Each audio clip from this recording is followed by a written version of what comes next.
இந்த மே நாள் என்பது தொழிலாளி வர்க்கத்தின் உரிமைகளை குரல்களை நெருக்கின்ற ஒரு மே நாளாக இன்றைக்கு இருக்கின்றது. அதை மீட்டெடுக்க வேண்டும். தொழிலாளி வர்க்கம் தனக்கான உரிமைகளை தன்னை சூழ்ந்திருக்கின்ற அரசியல் சூழ்ச்சிகளை புரிந்து கொண்டு விளையாற்ற வேண்டும் என்ற நோக்கத்தோடு தான் இந்த ஆர்ப்பாட்டம். தொழிலாளி வர்க்கம் என்றால் இந்த நாட்டில் யார்? சாதாரணமா சொல்லலாம், இந்தியாவில் அமைப்பாக்கப்பட்ட தொழிலாளர்கள் என்றால் மத்திய அரசு ஊழியர்கள், மாநில அரசு ஊழியர்கள். அதே மத்திய அரசு ஊழியர்கள் என்றால் பிஹெச்எல் ஆகட்டும், கேஎல் ஆகட்டும், தேசிய அணுமின் கழகமாகட்டும், நவரத்னங்கள் என்று சொல்லக்கூடிய பாரத் பெட்ரோலியம், இந்துஸ்தான் பெட்ரோலியம், இன்னும் இதை தாண்டி ரயில்வே, எல்ஐசி, அதை தாண்டி தமிழக அரசு ஊழியர்கள், போக்குவரத்து தொழிலாளர்கள், அரசு ஊழியர்கள், ஆசிரியர்கள், இதையும் கடந்து நாட்டில் இருக்கின்ற தொழிற்பேட்டைகள், சிறப்பு பொருளாதார மண்டலங்கள், சிப்கோ, இப்படி பெரும் நிறுவனங்கள் என்று சொல்லிக் கொண்டால் நம்ம கண்ணுக்கு தெரிஞ்சிருக்கிற உண்டாய் ஆகட்டும், நிசான் ஆகட்டும், டைம்லர் ஆகட்டும், இன்னும் அந்த பக்கம் ஹரியானா உள்ள மாருதி சுசுகி, இன்னொரு பக்கம் பெங்களூர் வந்த லான்ஸ் அண்ட் டொயோட்டா, இது போன்ற இங்கே அசோக் லைலாண்ட், டாடா, இப்படி பெரும் எண்ணிக்கையிலான இந்த நாட்டின் அமைப்பாக்கப்பட்ட தொழிலாளி வர்க்கம் இதை தாண்டி மூளை உழைப்பாளர் என்று சொல்லக்கூடிய ஐடி செக்டார், அது இன்ஃபோசிஸ் ஆகட்டும், விப்ரோ ஆகட்டும், இன்னும் அந்த ஒரு பிரிவு, இப்படி மொத்தமாக நீங்க தொகுத்து பார்த்தோமானால் இந்த நாட்டின் தொழிலாளி வர்க்கம், மூளை உழைப்பு அல்லது உடல் உழைப்பு இந்த பிரிவில் சேர்ந்த தொழிலாளர்கள் ஏறக்குறைய ஒரு 3 கோடி அல்லது 4 கோடி வைத்துக்குவோம். அவ்வளவுதான். இந்த 3 கோடி அல்லது 4 கோடி தொழிலாளர்களுடைய வாழ்க்கை நிலைமை என்பது, அவர்கள் எதிர்கொள்கின்ற பிரச்சனை என்பது என்ன?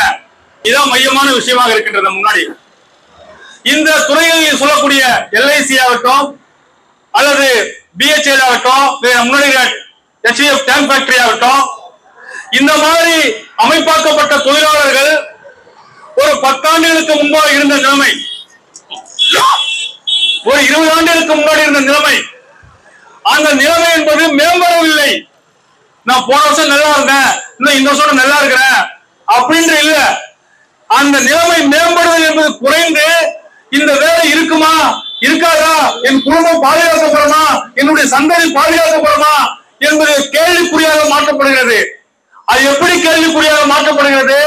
முதல்ல பென்ஷன்ல கை வைக்கிறாங்க, புதிய பென்ஷன் திட்டம் சொல்லி கொடுத்தாங்க. அதன் பிறகு ஒவ்வொரு துறையிலாக தனியார் மயமாக்குறாங்க. அதன் பிறகு அதனுடைய பங்குகளை விற்றாங்க. இப்ப சான்றா எல்ஐசி எடுத்துக்க, சென்ற ஆண்டு நீங்க கூகுள்ல போய் பார்க்கலாம், 1 லட்சத்துக்கு மேற்பட்ட தொழிலாளர்கள் இருந்தாங்க. 1,17,498 தொழிலாளர்கள் இருந்தாங்க. ஆனா சென்ற ஆண்டு பிறகு 98,000 பேர் தான் இருக்கிறாங்க. இப்போ இப்படி ஒவ்வொரு துறையாக பட்டியல் இருக்குது. இப்படி அமைப்பாக்கப்பட்ட தொழிலாளர்கள் ஊழியர்களுடைய எண்ணிக்கையை குறைப்பது, அவருடைய வாழ்வாதாரத்தை புடுங்குவது, நசுக்குவது என்ற நோக்கத்தில், என்ற இலக்கில் இன்றைக்கு தொழிலாளி வர்க்கத்துடைய வாழ்க்கை என்பது இன்றைக்கு இருக்கிறது. தோழர்களே, இந்த நெருக்கடி என்பது உள்ளார்ந்த நெருக்கடி என்பது தனி, நம்மளுக்குள்ள போக வேண்டியதில்லை. சமுதாயத்துக்கு சம ஊதியம் இல்ல, ஸ்பெஷாலிட்டி பாக்குறாங்க, அதெல்லாம் போல. நான் சொல்வது அமைப்பாக்கப்பட்ட தொழிலாளர்கள் நிலைமை என்பது அவங்களுடைய வாழ்வாதாரமானது பறிக்கப்படுகிறது. அவங்களுடைய வாழ்க்கை என்பது உத்தரவாதமற்ற நிலைக்கு தள்ளப்படுகிறது. இப்ப இந்த நிலைமைக்கு காரணம் என்ன? இப்படி ஒரு 3 கோடிக்கு மேலான தொழிலாளர்கள் எண்ணிக்கை குறைந்து குறைந்து குறைந்து போயிட்டு இருக்குது. இதற்கு நேர் எதிர் திசையில் பார்த்தோமானால் ஒப்பந்த தொழிலாளர்கள், தோழர்கள் என்னுடைய தலைமை உரையில் தோழர் சக்திவேல் குறிப்பிட்டார், கான்ட்ராக்ட் தொழிலாளர்கள், நீமே, அப்ரெண்டிஸ், இந்த மாதிரி ஒரு உத்தரவாதமற்ற தொழிலாளர்கள் எண்ணிக்கை என்பது அந்த நாம் சொன்னேன் அல்லவா, அமைப்பாக்கப்பட்ட தொழிலாளர்கள் அந்த எண்ணிக்கையை காட்டிலும் அதற்கு இணையாக இன்னைக்கு அது அதிகரித்து போயிட்டு இருக்கு. எப்படி புரிந்து கொள்வது? இது மனம் போன போக்கில் முதலாளி சுரண்டான் தொடர், அதான் இப்படி கான்ட்ராக்ட் வச்சுக்கிறான், இது சுரண்டலு, உரிமைகளை பறிக்கிறான், இப்படி நாம அதை சுருக்கி பார்க்க முடியாது. இன்னைக்கு இங்க இருக்கிற டிபி ஆகட்டும், உண்டாய் ஆகட்டும், இல்ல எல்லா பன்னாட்டு கம்பெனிகளாகட்டும், ஆலைகள்ல ஒரு 20,000 சம்பளத்துக்கு இல்ல 18,000 சம்பளத்துக்கு ஒரு ஒப்பந்த தொழிலாளி ஒரு ஒப்பந்ததாரரை ஏற்படுத்தி அவனோட கொட்டேஷன் வாங்கி நீ 18,000 சம்பளம் கொடு, நான் 20,000 கொடு, 1,000 ரூபாய் எடுத்துக்கோ அப்படின்னு சொல்றான்னு வச்சுக்கலாம். அதையே ஒரு நிறுவனமே செய்யக்கூடாது, ஏன் செய்ய மறுக்கிறாங்க? இப்ப இந்த சூட்சமத்தை தொழிலாளி வர்க்கம், அமைப்பாக்கப்பட்ட தொழிலாளர்கள் புரிந்து கொள்வதன் மூலம்தான் தன்னுடைய மேல்நாள் கடமையை தொழிலாளி வர்க்கம் நிறைவேற்றிக் கொள்ள முடியும். ஏன் மறுக்கிறான்? தோழர்களே, உலகமயமாக்கலுக்கு பிறகு இந்த போக்கு அதிகரிச்சிருக்குது. என்ன போக்கு அதிகரிச்சிருக்குது? ஒரு உத்தரவாதமான வேலை, நிரந்தரமான வேலை என்ற முறை இனி கொடுக்க வேண்டிய அவசியம் இல்லை. எப்போதும் வாழ்க்கையின் மீது ஒரு அச்சத்தில் இருக்க வேண்டும், எப்போதும் ஒரு பீதியில் இருக்க வேண்டும் என்ற நிலை அதிகரித்துக் கொண்டிருக்கிறது. முதலாளித்துவம் அதை செய்து கச்சிதமாக செய்கிறது. நீங்கள் வரலாற்றில் பார்த்தோம்னா 10ஆம் நூற்றாண்டு எடுத்துக்கிட்டீங்கன்னா, அதுக்கு பிந்தைய 20ஆம் நூற்றாண்டு எடுத்துக்கிட்டாங்கன்னா கூட பாத்தீங்கன்னா கூட ஒரு 6,000 பேர் 10,000 பேர் அப்படி நிரந்தரமாக இருப்பாங்க. அங்க பெரிய அளவுல இருக்காது, கான்ட்ராக்டோ இல்ல மற்ற இப்போது சொல்கின்ற ஒத்துழைமையான வேலை முறையோ அப்படிலாம் இருக்காது. இன்றைக்கு இப்படி அதிகரித்திருப்பதற்கு என்ன காரணம்? ஏன் அதனுடைய முதலாளிகள் செய்யறாங்க? அப்ப முதலாளி வர்க்கத்தினுடைய பிளவு என்பது முதலாளி வர்க்கத்திற்கு தேவையான ஒன்றாக இருக்கிறது. அவர்கள் ரஷ்ய புரட்சியில் இருந்தும், சீன புரட்சியில் இருந்தும், அல்லது 19ஆம் நூற்றாண்டு தொழிலாளி வர்க்க போராட்டங்களில் இருந்தும் அவர்கள் கற்றுக்கொண்ட ஒரு படிப்பினை. அப்ப தொழிலாளி வர்க்கத்தினுடைய பிளவை சட்டப்படியும் நியாயப்படியும் தர்க்க ரீதியாகவும் அந்த பிளவை அவர்கள் ஏற்படுத்துகிறார்கள். அப்ப தொழிலாளி வர்க்கத்தினுடைய பிளவு என்பது அதனுடைய ஆற்றல், அதனுடைய சக்தி, அதனுடைய மாபெரும் எழுச்சி, அந்த பொங்கி வருகின்ற அந்த ஆற்றலை அடி பிளவுபடுத்தி விடுகிறது அல்லது அதை திசை திருப்பி விடுகிறது. அதன் மூலம் தன்னுடைய சூழ்நிலை தக்க வைத்துக் கொள்கிறது. இதை நம்முடைய மகத்தான ஆசான் மாசேதனுடைய மொழியில் சொல்வதென்றால், சீன புரட்சியில் அவர் ஒரு விஷயத்தை குறிப்பிட்டார். அதை சொல்ல நான் கருதுறேன். அன்றைக்கு ஐக்கிய முன்னணி குறிப்பாக ஜப்பான் ஏகாதிபத்தியத்தை வீழ்த்துவதற்கான நெடும்பயணம் மக்களோடு கலகின்ற செம்படை, இது யாரும் எதிரியினுடைய ஜப்பானுடைய அந்த படையை சிதறடிக்க செய்யும், அதை ஒன்றுமில்லாமல் ஆக்கிவிடும். புரட்சிகர மக்கள், புரட்சிகர செம்படை வெற்றிவாகை சூடுவது தவிர்க்கவே முடியாது, அது சாத்தியம் என்று குறிப்பிட்டார். அதற்கு இணையாகத்தான் ராணுவத்துறையில் அவர் கணித்தது எப்படி சீன புரட்சிக்கு வழி நிறுத்தியதோ, அதை போல உலகமயமாக்கலுக்கு பிறகு உலகெங்கிலும் இருந்த கார்ப்பரேட் முதலாளிகள், அந்த கார்ப்பரேட் முதலாளிகள் வழிநடத்திய பல்கலைக்கழகங்கள், இவர்களெல்லாம் தொழிலாளி வர்க்கத்தை பிளவுபடுத்துவதற்கு ஒரு திட்டத்தை வகுத்ததுதான் இப்படி ஒரு நாட்டில் தொழிலாளர்கள் அமைப்பாக்கப்பட்ட முறையை ஒழித்து கட்டுவது, அதன் வழியாக தன்னுடைய சுரண்டலை நீட்டித்து செல்வது, அதன் வழியாக சுரண்டலை தடையின்றி கொண்டு செல்வது என்ற இலக்கை நோக்கி நாம் போயிட்டு இருக்காங்க. இப்படி அமைப்பாக்கப்பட்ட தொழிலாளர் ஒரு பிரிவினருக்கு தடையற்ற சலுகை, வங்கி கடன், வாகன கடன், வீடு, எக்ஸெட்ரா எக்ஸெட்ரா, அது தவறு என்று சொல்லவில்லை. இப்படி ஒரு பிரிவை பிரித்து சமூகத்தில் நிலைநாட்டப்பட்டு இதுதான் நியாயம், இதுதான் சரி, இதுதான் சாத்தியமான ஒன்று, இது விட்டால் வேறு வழி கிடையாது என்ற கருத்தை சமுதாயத்தில் நிலைநாட்டி அதை ஏற்றுக்கொள்ள செய்வது, அதன் வழியாக தொழிலாளி வர்க்கத்தை ஒரு பிரிவினரை தனது எல்லைக்குள் கொண்டு தனது சுற்றுவட்ட எல்லைக்குள் கொண்டு வருவது, அல்லது தன்னுடைய தொடர்பின் எல்லைக்குள் கொண்டு வருவது, நிறுத்துவது. மற்றவர்கள் கிடையாது. இப்போ சாதாரண உதாரணத்துக்கு உண்டாக எடுத்துக்கொண்டீங்கன்னா 20,000க்கு மேற்பட்ட தொழிலாளர்கள் அங்க பணிபுரிகிறாங்க. 2,000 சில்லற தொழிலாளர்கள் நிரந்தர தொழிலாளர்கள். அங்க டிஸ்பியூட்னாக்கா அந்த 2,000 சில்லற பேர் தான் நான் உத்தரவாதம் அளிக்க முடியும், மற்றவர்களும் எனக்கு உத்தரவாதம் கிடையாது. இந்த 2,400 தான் பொறுப்பு. இப்படி தொழிலாளி வர்க்கத்தினுடைய போராட்டத்தினுடைய அந்த வரம்பை, அதனுடைய எல்லையை சுருக்குவது, வெட்டுவது, அவர்களை அதன் வழியாக கையாளுவது, இதன் விளைவாகத்தான் இன்றைக்கு நிரந்தர தொழிலாளர்கள் சொல்ற ஒரு பிரிவு கூட நீங்க எப்படி பாக்குறாங்க? என்ன பேசுகிறாங்க சில பேர்லாம், நான் நம்ம சொல்லல, வெளியில் சொல்ற அனுபவத்துல, ஆமா சொல்ற முதலாளித்துவம் தப்பு தான், இருந்தாலும் சில பாசிபிலிட்டிஸ் எல்லாம் இருக்கு, அதை நம்ம பயன்படுத்திக்கலாம். இப்படி ஒரு வாதம் தொழிலாளர்கள் மத்தியில் இருக்குது, அல்லது ஐடி போன்ற வேலை செய்கிற ஊழியர்கள் மத்தியில் இருக்குது. ஆமா முதலாளிகள் தப்பு தான், இருந்தாலும் சில சில சாத்தியமான வாய்ப்புகள் அது கூட பயன்படுத்திக்கலாம். அந்த சாத்தியமான வாய்ப்பு என்ன? அது சமூகத்திற்கானதா, மக்களுக்கானதா, இந்த நாட்டின் நலனுக்கானதா? அது கிடையவே கிடையாது. அது முழுக்க முழுக்க அவருடைய சுதந்திரின் நலனுக்கானது. அப்போ தொழிலாளி வர்க்கத்தை பிளவுபடுத்துவதன் வழியாக தன்னுடைய சூழலை அது தக்க வைத்துக் கொள்கிறது. அந்த பிளவினுடைய சூட்சுமத்தை நாம் உள்வாங்கிக் கொள்ள தவறினால் நாம் ஏதோ ஒரு நிம்மதியா இருக்கிறோம் என்று ஒரு தோற்றத்தை, அது ஒரு போலியான மாய தோற்றத்தை அது ஏற்படுத்துகிறது. அதுதான் திரும்ப திரும்ப நாம் அந்த விஷயத்தை பரிசீலிக்க வேண்டியதாக இருக்குது. இப்படி ஒரு பெரும் அடக்குமுறைக்கு தொழிலாளி வர்க்கம் இன்றைக்கு போயிட்டு இருக்கு. அது தொழிலாளர் பிரச்சனை என்பது வெட்டி சுருக்கி அவ்வளவு ஒண்ணுமே இல்லை, எதுவும் இல்லை என்று சொல்லப்பட்டு இந்த பெரும் திரளான கான்ட்ராக்ட் தொழிலாளர்கள், ஒப்பந்த தொழிலாளர்கள் இவர்களை அச்சத்திலையும் பீதியிலையும் அடக்குமுறையிலும் ஒரு விதமான பயத்திலே அவர்களை நகர்த்துவது. அப்போ இரண்டுக்கும் இரண்டு எதிரான முறைகளை நிலைநாட்டிக் கொண்டு முதலாளித்துவம் தனது சுரண்டலை நடத்துகிறது. அப்ப இந்த போக்கிலிருந்து நாம் கண்ணுக்கு தெரிகிற விஷயம் என்ன? இதான் மையமான விஷயமா நாம் பார்க்கிற தொடர்களே. இதுல இருந்து என்ன தெரியுது?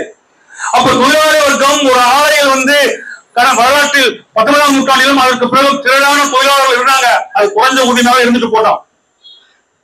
பெரிய வசதியோட தேவையில்லை. ஆனா உத்தரவாதமான வேலை, பெருந்திரளான தொழிலாளர்கள் ஆலையில் இருக்கிறாங்க.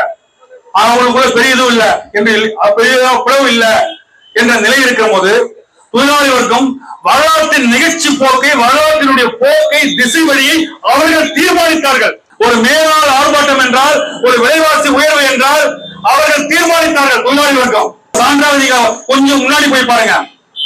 வியட்நாமுடைய அந்த போர், நாசகர அமெரிக்காவுடைய நாசகர போராகட்டும், அதற்கு முன்பாக எல்லையற்ற சர்வதேச நிகழ்வுகள், அமெரிக்கா ஏகாதிபத்தியுடைய பயங்கர நடவடிக்கைகளாகட்டும், இப்படி பல்வேறு சமூக அநீதிக்கு எதிராக, அடக்குமுறைக்கு எதிராக பெருந்திரளான தொழிலாளி வர்க்கம் வீதியில் இறங்கி கழகம் செய்யவில்லையா? போராடவில்லையா? அதான் பார்க்கலையா? ஆனா இன்றைக்கு காசாவிலே பாலஸ்தீன மக்கள் படுகொலை செய்யப்பட்ட போதும், அல்லது அமெரிக்க ஏகாதிபத்தியம் இன்றைக்கு சோவியத் சமூக ஏகாதிபத்தியம் பதவி போல உக்ரைன் இன்னைக்கு போடுகின்ற இந்த நிகழ்வுகளாகட்டும், இன்னும் பல்வேறு நிகழ்வுகளில் இன்றைக்கு இந்த போர் சூழல், போர் நெருக்கடிக்கு எதிராக தொழிலாளி வர்க்கத்தினுடைய பங்களிப்பு என்ன? சர்வதேச அளவிலும் சரி, இந்திய அளவிலும் சரி பாத்தீங்கன்னா அப்படி கிடையாது. அப்போ இதுல இருந்து என்ன பார்க்க வேண்டியதா இருக்குது?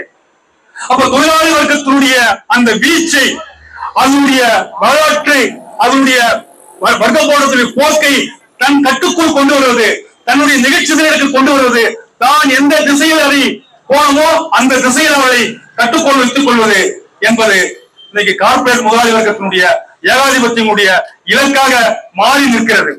அமைப்பாக்கப்பட்ட தொழிலாளர் நிலை இதுதான் என்றால், கான்ட்ராக்ட் தொழிலாளர்கள், ஒப்பந்த தொழிலாளர்கள், அல்லது இன்னும் இது போன்ற இதனுடைய பிரிவில் வரக்கூடிய பல்வேறு பிரிவு தொழிலாளர் நிலை என்னுடைய துயரம் என்பது சொல்லி மாறாது. அவர்கள் வாயை தொடர்ந்து பேசவே முடியாது. பேசினா அடுத்த வினாடி அவங்க வேலையிலிருந்து விரட்டப்படுவார்கள்.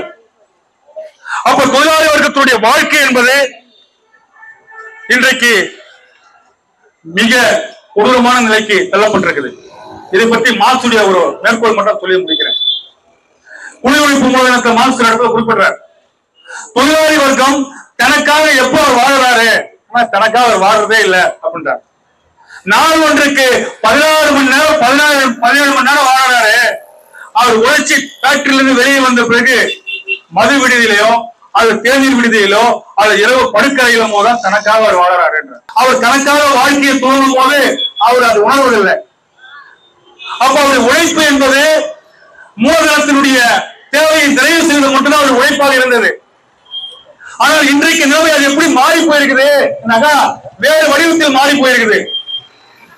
ஒரு பக்கம் நாம் சொல்லுடைய உறுதியாக மாற்றப்பட்டிருக்கிற இந்த தொழிலாளர்கள் இன்றைக்கு கொத்தடிமையாக மாற்றப்பட்டிருக்கிறாங்கனாக்கா, அமைப்பாக்கப்பட்ட தொழிலாளர்களுடைய வாழ்க்கை நிலைமை என்னன்னா, ஒப்பிட்டு ஊதியம் வாங்கினாலும் அவங்க எப்படி வாழறாங்கனாக்கா, வீட்டுக்கு வாங்க கடன் அடைக்கணும், இல்ல அம்மா அப்பாவுக்கு மருத்துவ செலவு வாங்கின கடன் அடைக்கணும், அவங்க தங்கச்சி திருமணத்துக்காக வாங்கின கடன் அதுக்கு அடைக்கணும், அதுக்கு உழைக்கணும். இப்படி அது வேறு வடிவத்தில் மாறி போய் நிக்குது. அவர் இப்போவும் தொழிலாளி வர்க்கம் தனக்காக வாழ முடியல. ஒரு சுதந்திரமாக என்னுடைய உழைப்பை செலுத்தி விட்டு ஒரு மகிழ்ச்சியான வாழ்க்கை தொழிலாளி வர்க்கம் இப்போவும் வாழ முடியலை. இப்படி ஒரு கொடூரமான நிலையை நோக்கி நாம் இருந்துட்டு இருக்கோம். இதை கடந்து கிட் தொழிலாளர்கள் இன்றைக்கு அவர்கள் மீது ஒரு கொடூரமான நிலை ஏவப்படுகிறது. அப்ப கிட் தொழிலாளருடைய முறை அது பெரிய தலைவனா ஒரு சாதாரண சில விஷயம் சொல்லி முடிச்சுக்கிற நேரம் கடந்து விட்டதுனால இன்றைக்கு கிட் தொழிலாளர்கள் எப்படி ஆலை தொழிலாளர்கள் ஆலை எப்படி உழைப்பு என்ற சக்தி என்று சரக்காக மாற்றப்பட்டு முதலாளி வர்க்கத்துக்கு மூலமாக பெருக்குகிறதோ அதே உழைப்பு சக்தி அது பிராண்டியாக மாற்றப்படுகிறது. இன்றைய காலகட்டத்தில் அது வளர்ந்து போச்சு. சுகி, சுமோட்டோ, போர்ட்டர், ஜிப்டோ இவங்க என்ன மூலம் கொடுக்குறாங்க? ஒரு கட்டடத்தை வாடகை வச்சுக்கிறாங்க, பொருள் வாங்கி கொடுக்குறாங்க, என்ன மூலம் போடுறாங்க? இன்னைக்கு சந்தையில் உழைப்பு சக்தி குவிந்து கிடக்கிறது.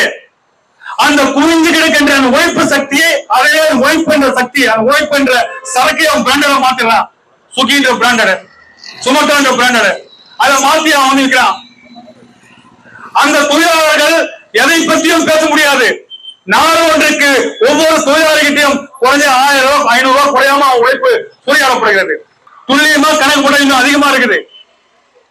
அப்படி உழைப்பு சூழ்நிலை என்பது எதை பற்றியும் பேச முடியாது. அது ஒரு பழக்கத்தை பயன்படுத்தலாம். இப்ப ஆலை தொழிலாளர் ஒரு அளவுக்கு டிஸ்பியூட் இருக்கலாம், இல்ல நீங்க தொழிலாளர் துறைக்கு போலாம், ஏசிஎல் போலாம், பேச்சுவார்த்தை. ஆனா கிட் அப்படி இல்ல, போன்ல நீ டிக்கெட் ரைஸ் பண்ணு, நீ அங்க முறையீடு பண்ணு, அதை முடிச்சுக்கோ அப்படின்றான். அது இல்லைன்னா இல்ல, அவ்வளவுதான். சுரண்ட அங்கே நிலைநாட்டப்படுகிறது.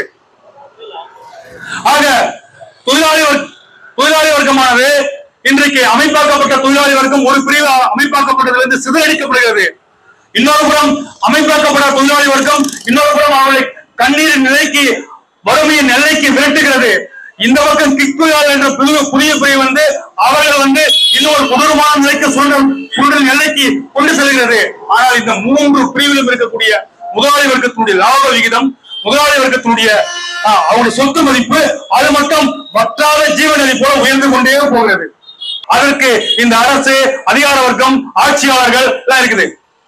அப்போ இந்த இப்படிப்பட்ட சூழல்ல இந்த பிஜேபி RSS கும்பல் இந்த கொள்ளையை தீவிரப்படுத்துவது, விரைவுபடுத்துவது, அதே நேரம் விகிதத்தில் தொழிலாளி வர்க்கத்திடமிருந்து எதிர்ப்பே இல்லாமல் எப்படி மடைமாற்றுவது, எப்படி அதை காயடிப்பது, எப்படி இந்து முனைவாக்கத்தை உருவாக்குவது, எப்படி இந்து முஸ்லிம் கலவரத்தை ஏற்படுத்துவது, அதன் வழியாக கார்ப்பரேட் சுரண்டலை எப்படி தீவிரப்படுத்துவது என்ற நோக்கத்தை அவர்கள் நிறைவேற்றிக் கொள்கிறார்கள்.